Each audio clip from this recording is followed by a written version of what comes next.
Welcome to this week's episode of Livewire TV. Livewire TV is the place where we like to interview business experts all around business strategies, mindset, and also marketing strategies to help you as business owners grow.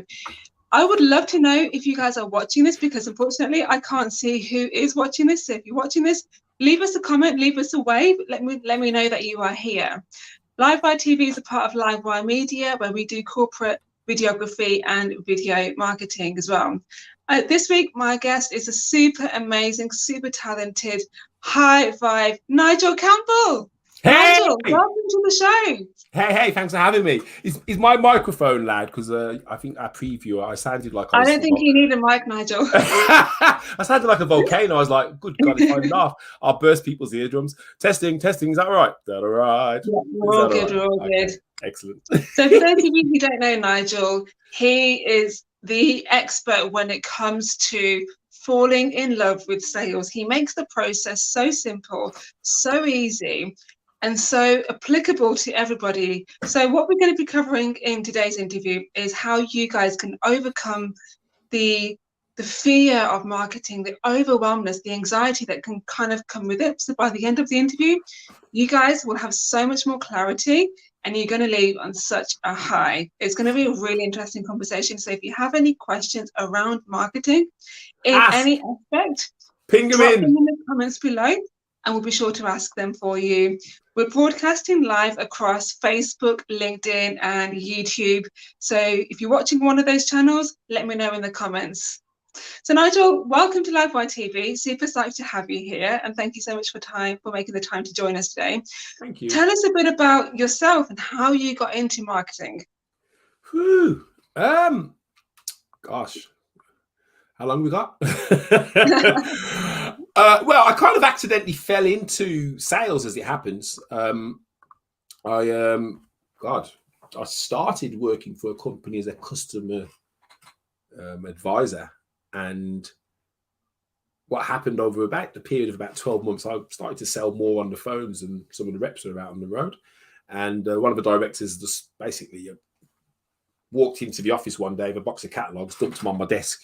Says, right, son, there's a box of catalogs there. So car keys here. Yours is the red car out there. Go out and make the company some money. And that was it. That was my journey into sales. By the seat of my pants. I went through every emotion. Good God. I think, how old was I? I was about 20, 22, 23. But the kind of customers I had to see were like pillars of society. They were headmasters and bursars and vice, whatever, of the universities. And I had to learn very quickly how to deal with these people. And one of the things that I learned quickly was that if you let them do all the talking, the conversation generally went really well. And at the end of it, they'd say, oh, yes, I'll have that item or whatever you're selling. So from there, that was in the furniture industry. From there, I was selling keywords before Google was even born. Did a bit of recruitment, sold chemicals once. I was a toilet roll man. So you've always been involved in sales in some way or another then? Yeah. Always been involved with, well, you say sales, I've always been involved with people because I see sales as it's a people thing, isn't it? It's all about relationships. It's, would I call myself a sales consultant or a people consultant? I'm a people consultant because I like people. I know how to talk to them. And I know how they like to, what they like, what's good for them, what's positive for them to hear. And it's not always about, I've got to go there and get money. It's, can I go there and help you? I'll be going to see, when I worked selling chemicals, I'll be going to see, the head of so-and-so site who would need, I don't know, a maintenance guy or whatever. And for some reason, I would be able to pass that, some details on from somebody I'd met maybe a week or so ago.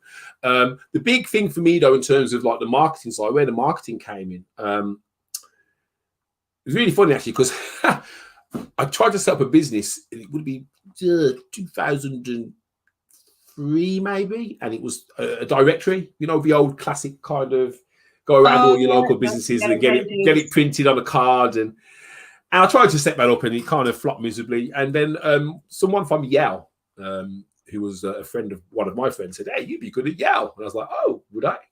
So I went for an interview with Yale. I think it was 3 interviews in the end, and then got the job. And that's when I would say that my marketing journey, in terms of really understanding what was going on, that's when it kind of came to the fore. So I did Yale for 6 years. Loved it. Loved those 80-hour weeks. Absolutely loved it. I think it worked out that I was earning about £9 an hour after all the hours I did. But it felt like I was earning loads of money because it just did. But I didn't realise until I left that I actually had no weekends for 6 years.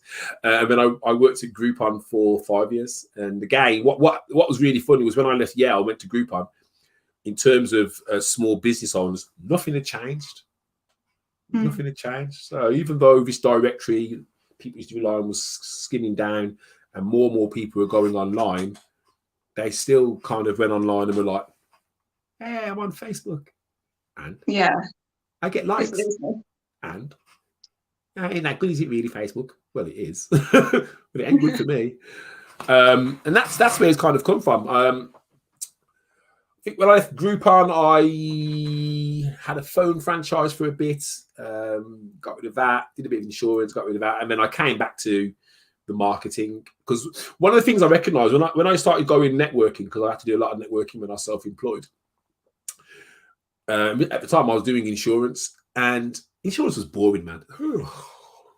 Let's talk about bloody insurance. So we met when you were selling insurance. Yeah, and the thing is, it was like, well, I didn't probably talk to you about insurance. I was more interested in what are you doing, how you have you thought of this, have you thought of that, all around marketing, websites, online. And if I'm honest, I think I was trying to deny what I should be doing. So in the end, I thought, something, and it was a guy called Johnny Cooper, actually. Johnny, if you're watching this, thank you, sir. You gave me the inspiration and the kick up the backside to create my program, which was Love Sales, Hate Selling. And that was just created for people who wanted to get better at sales, wanted to get more confidence, wanted to feel like they were actually achieving something every day with their business, rather than nothing works, I'm overwhelmed, I'm going to chase the latest shiny ball and see where that takes me. And it's just very frustrating. And oh no, now my partner's left me because I'm working 90-hour weeks, and I hate it. So that's what it was created for. And it's just grown arms and legs since then. There's a group, there's a page, there's an Instagram, there's a Pinterest. It's just kind of snowballed really since day one. Yeah, it's but I think it's gone on the journey that it's supposed to have gone on. You can relate to this, Rohini. Everything's a journey, isn't it? It's like you start, you're raw, you kind of get by on what you know, but if you're the right mindset, you learn on the job, you learn while you're doing, you make mistakes and go, shouldn't have done that. Boom, let me go again.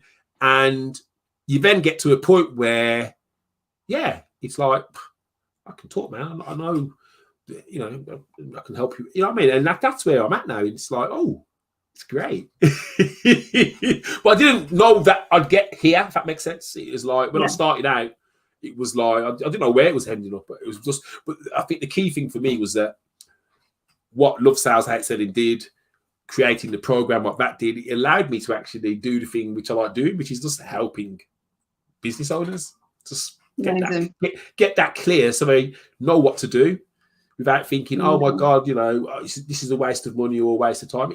Marketing is not a waste of time, guys. It really, really, really, really isn't. You just have to do it in the right way. That's it. Yeah, but and the right way, or your way, if that makes sense. Yeah. Because this is the thing, you see, with Love Sales, Hate Selling, when I first set it up, it was very much a kind of, this is it. I mean, what I realised very quickly was, hold on a second, everyone's got different problems. So your e-commerce owner has got different problems to someone who's maybe a therapist, who's got different problems to someone who's maybe a roofer or a local business. They've all got different things that they could concentrate on. Yes, if they had all the time in the world and all the money, they could do everything, but some things aren't necessarily right for others. So, for example, with e-commerce, one of the things that you find with e-commerce sites, especially sites that have been around for a long time, or have been set up by the owner, but the owner doesn't know much about the internet, is what you tend to find is that their SEO is awful. So their products are called their product. So their product, which is supposed to be a pen, is 1234556.jpg. Who's going to search for 1234556.jpg? But at that point, they built the site. There was no one there to say, "Hey, make sure you SEO your images so that Google can pick it up when people are doing a search because your images can be found." So yeah, it was stuff like that, really. Yeah. So what I had to do with Love Sales Hate Selling, it was originally a group program, which it still does run as a group. But I then did, when COVID hit, went, right, let me do some one-to-one kind of sessions so I can really kick people's butts and make sure they get things done. I can't imagine you kicking people's butts, Nigel. I do. I'm horrible. Oh my God, my students hate me now. None of them answer the phone anymore. I don't know why. No, I you know what it is. I think what COVID has kind of shown is you have one life to which you only actually have a certain amount of control. The one thing you can control is your environment, isn't it? You can control that. You can control what goes in here. You can control what actions you take. So, and I think I was applying that before COVID. So when people come to me with excuses like, "Oh, well, I didn't do that," it's like, "Well, why?" "Well, I couldn't work it out." Okay, let's jump on, share a screenshot on what you did. And then it turns out they haven't actually logged into the thing they were supposed to do. Excuses for me. Listen, you've paid me. You ain't paying me for me to just like sit here with you every bloody other week and talk. You pay me to make sure that you get some stuff done. So yes, some of my students, they hate me. Sorry guys, I don't mean to be so hard. We just had a comment come in from Umesh on Facebook saying, "Like your enthusiastic nature and infectious, Nigel." Umesh Makwana, thank you so much. Your kind words, they fortify me. But people said to me the other day, energy for me is, people think, "Oh, Nigel, you must spring out of bed like a jack in the box." Honestly, I'm not like that. I remember once when I worked for Yale, in fact, not once, it happened several times. I'd go in to see customers and we'd talk and we'd laugh and we'd share our views on the world. And one or two of them would say to me, "Oh, you should be on stage." I used to say to them, "Life is my stage." And I think that's what I like that. It is for me. Life is my stage. Every day I get up, I can do my act. I can perform like a villain, or I could be a moody so-and-so. Or I could do what I do best, which is just use the energy that others give me and throw it back at them.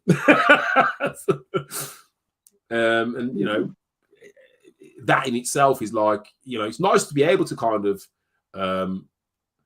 have people say, "Oh, Nigel, God, I'm glad you're in the room," and because this is just me. It's my natural state. This is just me. Welcome to the new viewers. Thank you so much for joining us. We're with Nigel Campbell from Love Sales Hate Selling today. Do drop your comments below, get any questions in. We're talking all about overcoming the overwhelm that kind of comes with learning marketing. Umesh has just come in with another question saying, "Is your confidence were you born with it, or did you get it from somewhere else?" Okay, so good question, Umesh. Very good question. You're trying to make me sweat, aren't you? Confidence. Okay, so I've always been confident. When I was growing up, I grew up in a place called Lion Farm, which is now called Oldbury. They've changed the name because it used to be that rough. Even the stray dogs had flick knives. It was kind of rough. We spent a lot of time running from various gangs. But I was always confident. I was always confident in me. I don't know. I suppose it came because it came from, I think it must have come from my granddad, if I'm honest, and my dad to a degree as well. But I was always okay. I'll give you an example. At nursery, they called me Radio Nigel. I've got no idea why. The favourite word that my mum used to say to me and my nan was "Shut up, Nigel." So you can imagine that when I just like to talk. That's what it is.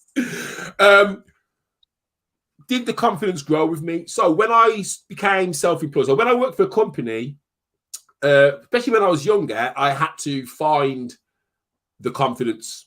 So going and seeing these bursars and head teachers who were so much more qualified than me, educated beyond belief. They spoke with P's and Q's, and here's me, a rough lad from Rowley, going, "Do you want some plastic chairs, mate?" So I had to adapt and refine how I spoke to them. And to be fair, this is the other reason I like Yale so much, because Yale was the first time I did this psychometric analysis kind of thing, and people got given colours and stuff. So when I was at work in my sales role, I was confident. Put me in a room with 30 strangers, and I wasn't. I would sit back and watch the room. When I first went networking, yes. So in answer to your question, you mentioned confidence. You can grow your confidence. You can actually grow your confidence, and the best way to do that is to face your fear or step out of your comfort zone as often as possible. So even doing this show, probably wouldn't have done this 12 months ago, 15 months ago. Nah, you all right? Nah. Excuse. Oh, I didn't get your email, blah, blah, blah. Even doing the interviews that I do now twice a week. Nah. I'll let you into a secret. When I first went online, I didn't want anyone to know it was me. Why is that? So, when I first went online, I don't know how old you are, Rahini. I'm sure you're about 23 or something like that. I've been on the internet a long time. So when I first went online, which is HTML, it was dial-up, guys. Screen would load. So at the time, though, it was all about get rich quick, make money. So everyone wanted to kind of create landing pages and do this and send Google keywords to landing pages to make loads of money on products that they never use themselves, like how to sleep and stuff like that, and all kinds of weird and wonderful stuff. But I didn't want anyone to know it was me. I had a job. I was scared of my credibility. What about if people think I'm a hacker? I didn't want my boss to know. What about if he says it's getting in the way of work? So I was very much, and it was crap, absolutely rubbish. Because you can't run a business online without actually being the business, unless it's e-commerce and you've got a lot of money to throw at marketing. So it was only when COVID's kind of made me, if I'm honest. I'm not rich, but in terms of as a person and growth, boom. I don't think there's anything that I would not do now. But within reason. Anything to do with confidence. So not jumping out of planes or abseiling down buildings. That's just silliness, that is. I'm on about, someone said, oh, no, I'll just come and give a talk here. Be like, yeah, go on then, why not? The confidence also came about because I haven't mentioned it, but I also did a comedy stand-up night in the Glee Club, and I had to do like my own set in front of an audience, and that was fantastic. That helped me on my journey. I went to what's that speakers club called? Toastmasters. I went there once, but once was enough to help me with the comedy, the stand-up. So it's all a journey. You can get to where you want to get to, but you've got to step out of that comfort zone more often than not. Because So getting back onto marketing, then, what do you think business owners need to know when they start out in their marketing journey? Oh, there's so much. Right, okay. Let's look at some of the common things that I find. Okay, so at the setup stage, some of the common things I find is business owners not taking ownership of their online assets. So, for example, who set up your Facebook page, Mr. Customer? Oh, it's my son's cousin's friend's girlfriend's brother. Excellent. And do you have the login details? Oh, he hasn't given me them. What do you mean? Oh, I can't log in. I need to set it up. The amount of people I've wanted to just do that to. Look, your business name, you set your online asset up. Domain name, you buy it with your card. You own it. The hosting, if you can, pay for it with your card. The reason I say domain name and hosting is the amount of businesses I've come across who the domain name wasn't bought by them. Then when the person who bought the domain name, who also helped the business decided they'd had enough, they were going to move to Thailand or whatever, then wanted to charge said person £3,000 for their domain name. I think before you even get to that stage of setting things up, you need to do a hell of a lot of research into your audience and your market as well. Yeah, yeah, yeah. So I see a lot of business owners, and I say to them, like, who are you trying to target? Oh, everyone. Okay, great. So you're trying to market your product to a 4-year-old Chinese girl in the middle of China. Oh no. Everyone is no one. Everyone is Yeah. no one. I think What would I be think your top tips for helping business owners to really narrow down who they're actually trying to target? because I mean I've kind of got a philosophy around business. I always say, go and get a customer. You have a philosophy around everything. Go and get a customer. Make sure you can get paid. Honestly, if it's a big project and you've got to kind of hire people, then okay, you've got to do that process. But if you've got an idea, go and get a customer. See if that person will pay you. See if they'll pay you what you're worth. Then you have a business. So how would you focus? If you're already in business and you want to streamline your messaging, one of the things that you can do is to look at who's buying from you at the moment by age, sex, location, product. Now, age, sex, and location. Forget location, but age and sex. Oh, profession. You can use someone's profession to target that type of person. So, for example, if you're looking to work with personal trainers, you could do an advert which says, personal trainers, I can help you retain more of your students, or I can help you generate more revenue for your business. But because you've used that first bit, personal trainers, if I'm not a personal trainer, I'm not going to read that. I'm not a personal trainer. Next. But if I am a personal trainer, you may well pique my curiosity. Obviously, there's a lot more detail goes into marketing and branding and messaging than that. And one of the people to definitely speak to about getting your message right, if you're prepared to do it and do it properly, would be someone like Zoeb or Rohini. They can help you with that branding, because you can't just, you can't do your branding in an hour. You can't do all your messages in an hour. You're going to have to sit and think, look at the history of who you're working with, who you get the best result with, who you like working with. I get, I seem to help therapists quite a bit, because therapists, they love the world, they love everybody, but they don't want to charge anything. So it's always very much, oh, well, my prices, I don't want to charge too much because, and then you think, well, you say to them, well, okay, but you're charging that amount. Have you factored in your insurance, your travel, your electricity, your resources, and then look at you kind of quizzically like, oh, not their fault. They've entered this profession to help people, not to make money, but at the same time, they could charge a lot more for their services. If somebody wants help, they'll pay for it. I suppose, but to start with, isn't it? But that's not to say you've always got to charge as much. I think what I say to a lot of my students is, look, draw your line in the sand of what you expect, which is your value, and make sure that's the price that you tell everybody. Don't use free anywhere. If you use free, you get free. Oh yeah, I want a free session with you, mate. Why? Because you said it on your website. I'll start doing that now. Well, trading standards. You know what I mean? Don't use free. Make it your choice whether you provide a discounted product or service. Don't make it the assumption of the person coming to speak to you, because if they see free, they'll come expecting free. As soon as you say, oh, it's going to cost, oh, no. They've already decided they're not going to pay. So charge the right value. And then if that person, in your opinion, can't afford it, or you want to really help that person and you know that you can and you want to drop the price, that's down to you. But have your value. I'd say as a minimum, before you get out of bed, £50 an hour if you're self-employed. As a minimum. You're probably thinking, oh, I can't charge that much. You can. I'll tell you why. Because you won't be working 40-hour weeks when you're self-employed.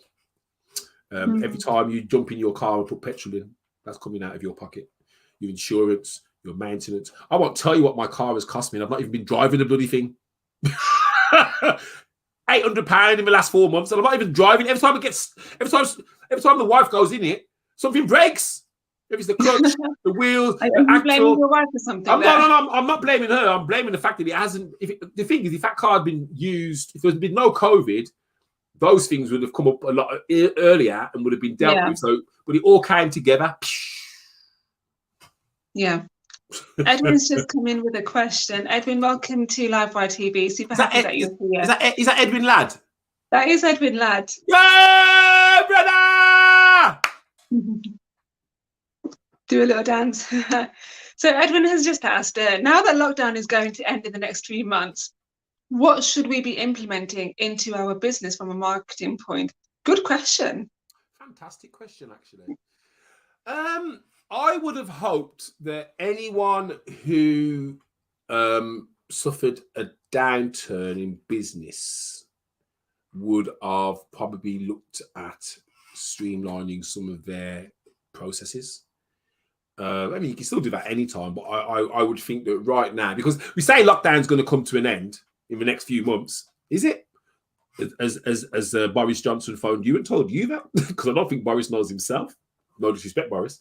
I would be planning now I would actually be planning my business now for if we didn't come out of lockdown. And the reason well, don't get me wrong, we are going to come out at some point. But the reason I would be planning for it not is because, let's just say, you've got to remember what everyone's been doing. They've been basing their lives on this date. Oh, on this day, we're going to be able to do this. Oh, on this day, we're going to be able to do this. Oh, it's already been proven over the last 12 months that those dates mean squatter. You know, we were released in October and then put back in by the time November came around. So I think if people are kind of planning, don't get me wrong, I suppose you don't put too much risk on the big things out there if you're still uncertain about when those big things out there are going to happen. From a marketing point of view, I've been looking to, okay, well, what am I doing right now which pays right now without me being able to go out?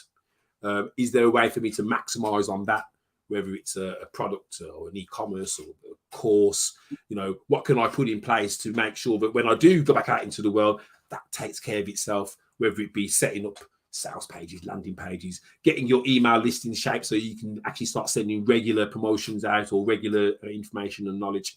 But I mean, I'm not actually, Edwin, planning for lockdown to end in the next few months, if I'm completely honest. As far as I'm concerned, we're in it until we're not in it. And even on the April the 12th or whatever day they said that we could holiday across the UK, we'll see. So you're basically saying to like structure your marketing to plan for the worst case scenario. Isn't that what we should be doing anyway? Well, the thing is, we've just gone through like the worst case scenario, haven't we, for literally 95% of businesses.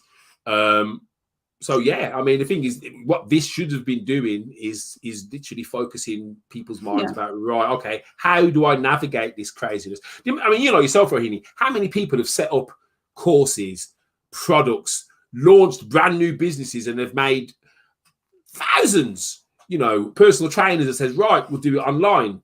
You know, before COVID, you know, no, I'm not doing any online training. Peloton, how many thousands have they made from their bikes where you watch a screen and someone going, come on, man, what do you run?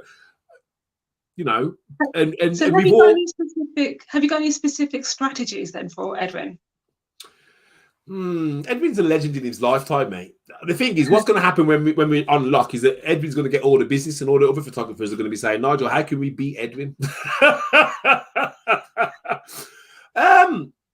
I don't know. I mean, Edwin, what I'd probably do if I was you is I would definitely be in touch with my customers to find out when they anticipate that they're going to be back in the game.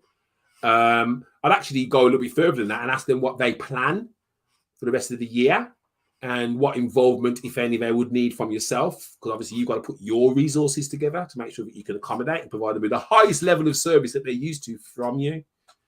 I'd also be maybe having a little nosy at any of your competitors to see if any of them have disappeared. Because if you have researched your competitors and you know who their customers was, guess what you can do? It's not industrial espionage. It's just being smart. So, for example, Edwin, there might be a big player in the event game, a big event photographer who's got some big contracts with X, Y, and Z. They might not be here anymore. Yeah, it sounds ruthless. Go and speak to their customers if they're not here anymore. But I'll definitely start with your customers. Make sure they know you care and that you're here to support them when they're ready to go. I know there's lots of events which are actually getting kind of booked up now. I've put my name down for one in September. Right. But again, we shall see. I'm supposed to go to Croatia this year, but I don't think that's going to happen. Yeah, I'm supposed to go to We'll see. supposed to go to Sunsea Beach, and it got moved from last year, but I just can't see it happening really. I think that's helped, Edwin. Yeah, I think that's what a lot of people are doing. They're sort of planning for their business to go more so online, just in case, one, this doesn't end anytime soon, but also if it does happen to happen again. Yeah. It's shed a lot of light for a lot of business owners, and it's made them think their entire business structure. And there are so many platforms out there, Nigel, for like businesses to utilize, and they all work very well in their own right. Mm-hmm. And a lot of the people that I speak to, they say, I don't know what to post and where to post it. What would you advise those people? Ooh, good question. Okay, so again, I mean, Rahini said it earlier. Research is probably one of your greatest weapons, and it doesn't cost you anything other than time. Some of the things that I say to people when they kind of struggle with thinking of content is, what do your customers say to you? What do your prospects ask you about your product when you're talking about it? What are the frequently asked questions? What are the things about your service or product which transform someone's life? What stories do you know of someone who used your products and the result that they had? That's all content. You know, a lot of people don't realize, and it's funny actually, because I did an interview 3 weeks ago with a guy called Bruce Parker. No relation to Peter, but he is a superhero. SEO, he loves SEO. In fact, he actually defines himself as the geek. And you know, he was laughing as he told me about the amount of spreadsheets that he's got that he looks through every night, just looking at keywords. And the one thing that he said which resonated, and I'm going to actually get the video, I'm going to take that clip out, I'm going to play it all over the internet, is content. People, write some blogs, write some content. I know everybody wants the quick fix. Oh, go on Facebook ads, throw some money at it. Oh, I've got 10 leads. Fantastic if you can close them. But what you've got to remember with content, what you've got to remember with words on your website or your blog is, think of your words as traffic directors. And what they do, your words, they point to your website. So if you've got, I don't know, blue turtle with pink paws on your website, and it's optimized, obviously, and someone does a search and Google said, hey, this guy's talking about blue turtles with pink paws. Those words, if you think about it, are signposting people back to your website. Now, think about this. Most blogs are what? 500 words. So imagine if you had a blog with 1,000 words. Well, you've got twice as much as the next guy. Imagine if you had a blog with 20,000 words. And if you kind of look at it like that, every single word you put on your website potentially can bring people back in. Obviously, it's got to be optimized, and there's other little kind of things that you need to do. I'm telling you very top level. But those words are traffic directors. It's like, yeah, go and look at his site. He's got the answer to that. Go and look at his site. He's got pink paws on there. I was speaking to a lady this week who runs an e-commerce business. And she's like, oh, Nigel, I need your help. I need your help. I was like, okay. I didn't know the business until I spoke to her. Her problem wasn't the business. It was an understanding of how she was doing. And when I said to her, so she told me everything she was doing. Absolutely fantastic. Switched on processes, CRM, everything's like ping, ping, pong, ping, pong, ping, pong. It's like, oh, wow, this is heaven. Better than me. Love it. But she, in her own mind, was like, she's like, meh. I was like, why are you like that? Well, I feel like I need to be doing more. I said, hold on. Have you got your Google Analytics? Oh, well, yeah, the web designer's got that, but I don't look at it. I hate numbers. I went, hold on a second. For someone who loves processes so much, and for someone who knows every factor and figure of her business, how can you tell me you hate numbers? It wasn't that she hated numbers. It was the fact that she didn't understand her numbers on Google. Right. So we did a tutorial. Only a quick thing. Do you feel like you have to understand your numbers in your business in order to grow? Oh, good God. Well, she thought that she was doing bad. until I told her that she's getting 700 organic click-throughs alone to her website every month. She's doing pretty all right then. 700 organic click-throughs, and that we didn't look at Search Console, so that probably be about 70,000 views, maybe more. Yeah. But until I showed her and showed her the relationship between behaviour, the landing page, where people have come from, and then she was like, "Oh." I said to her, "You could take a month off, or even 2 months, and you'd still make money." And she was like, "Oh." But what it did, it gave her that sense of relief of, "Oh, I am doing enough." And I think that's the thing when you run your own business, a small business. It's like, "Oh, I've got to do all these things. Do that." You haven't. So I've got a question to come back to, but I know Edwin has just come back with another question. Oh, Edwin, man, what's wrong with you today? He's just no, it isn't. No, it isn't. No, it is not. It's a fantastic strategy because it shows that your vision, your values isn't just about you, mate. And as they say in networking, which you've done lots of, is it give us gain, reciprocal? Listen, man, that's a brilliant thing you're doing there.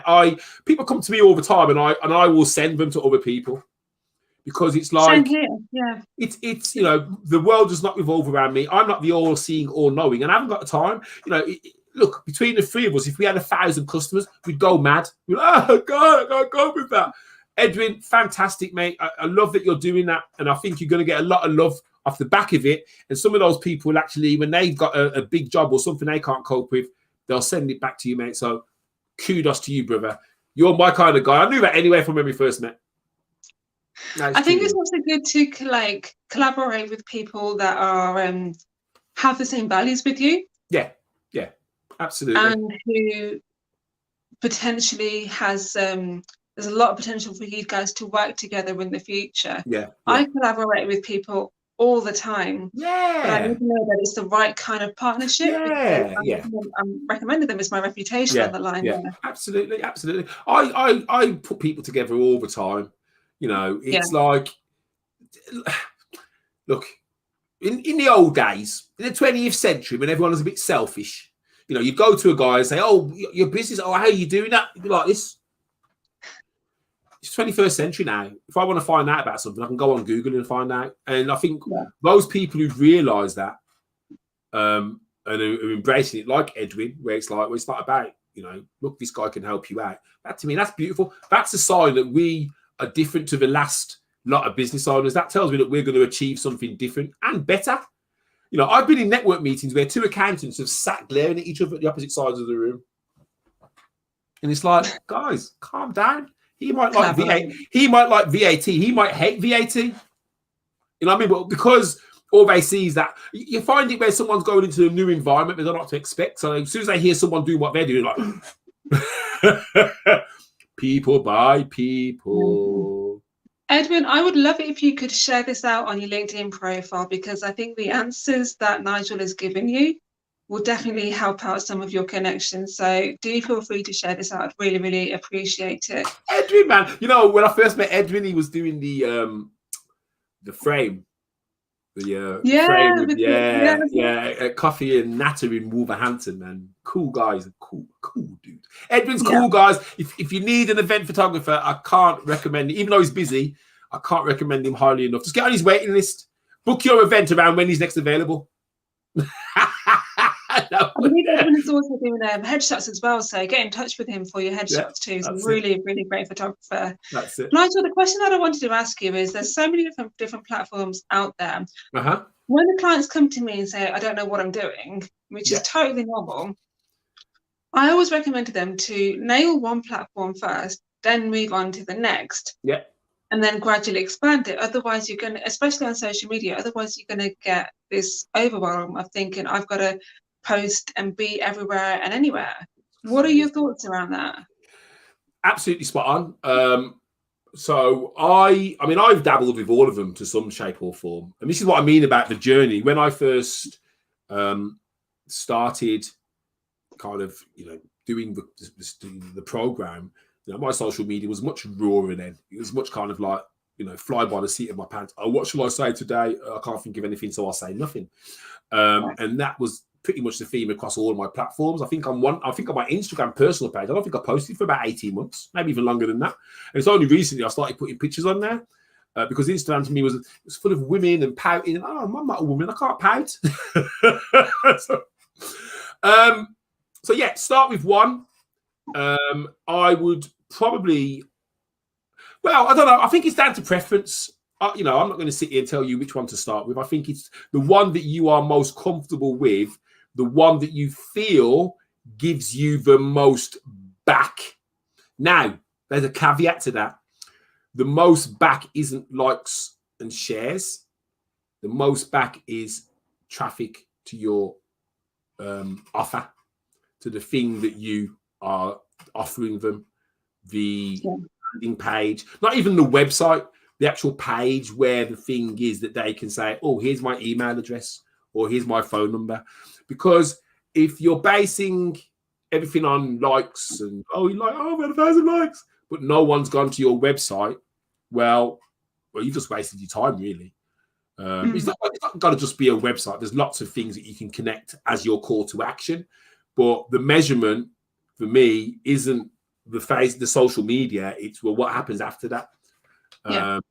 Then that will tell you what platform is most effective. So, for example, I've had customers who I assumed would do better on Facebook, but actually do better on LinkedIn with website click-throughs, which to me, I can't even find websites on LinkedIn. It's like, I don't like LinkedIn. I'm going to put it out there now. I don't like LinkedIn. It's buggy. On my computer, it's buggy. On my phone, it's fine.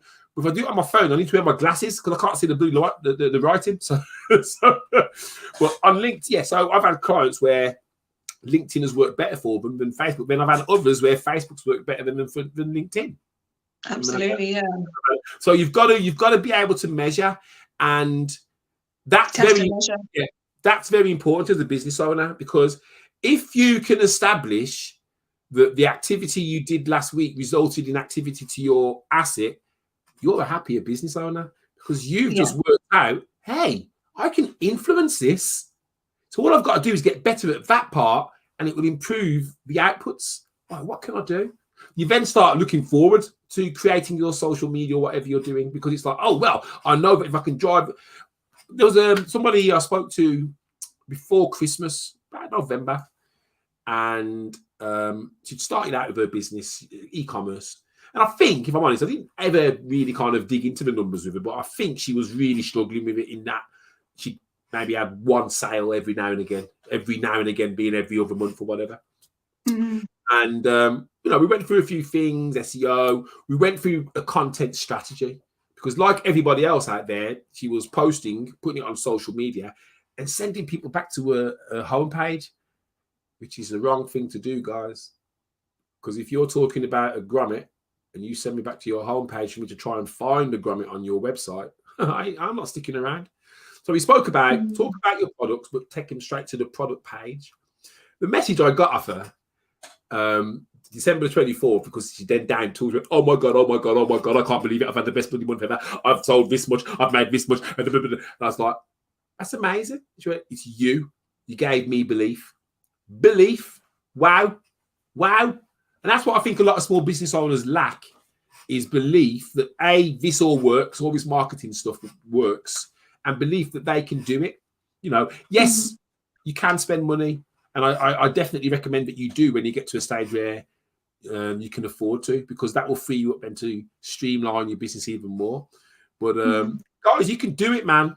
Honest, you can. I've seen some of the most technophobic people come along, and I was going to say beat them. I've smiled them into shape. I've got one client who she'd never ever seen the back end of her website. Wow. And then just come in and said it is good to talk to someone sometimes to show where you are, Nigel. You're the man. He is the man. Man. I tell you what, man, you got to hook up, brother. You got to hook up. Yes, like this one client, she'd never even been into the back of her website. So after we did the program, it was so funny. I got a message off her saying, well, I was speaking to so-and-so today and I checked their website out. It ain't all that. It needs a lot of work.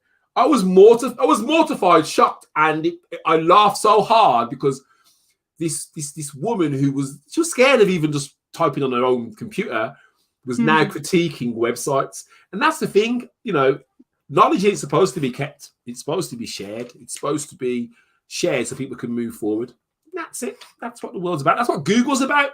But it still amazes me that so many people don't use Google to find out the answers to their questions. I love it.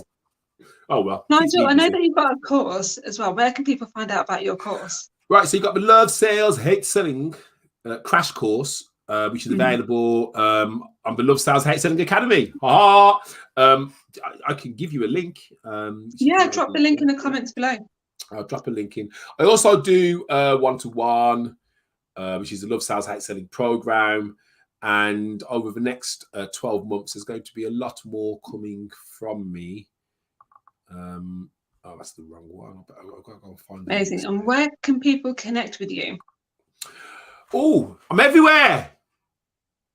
I'm everywhere. It seems like I'm everywhere. I'm not actually, but I am. To be fair, if you actually want to connect with me to speak to me, I would probably say LinkedIn or Facebook. I have this habit of missing Instagram messages, as sometimes if you get a request, they just sit somewhere else, and until you click in them, and I'm a old man and I need glasses. That's what it is. I need to wear my glasses more so I can see. Facebook or LinkedIn. You can reach out to me any of those places. If I can find this stuff. I should have had this all prepped before we got on. This is what I mean about StreamYard and the window. Wow. Nigel, we've come to that time of the hour. We're going to wrap everything up here. Do drop your links in the comments below, because and do connect with Nigel as well. He is an absolute beast when it comes to selling, and you'll just find his energy infectious. So do connect with Nigel and check out his course as well. We're going to wrap it up here, guys. Do check us out at the same time, 6 p.m. right here on Livewire TV next Thursday, where we're going to be talking how you can manifest everything that you want in your business and in your life. It's going to be a really fun, in-depth conversation, and I cannot wait for it. See you next Thursday. Who's it with? Suman Mangara from the Manifestation Maven. Oh, fantastic. Oh, okay. Make sure you join us. Well, thank you for watching, people, and just get in touch if you want. If you just want to talk, just reach out. At the end of the day, conversations are free, man. Conversations are free. So reach out for something. Do not let any obstacles stand in your way of the journey that you want to go on, because that's it. Life's too short for you to be held up by things that can be solved. So reach out to me, Rohini. Reach out to your people. We're here to help you.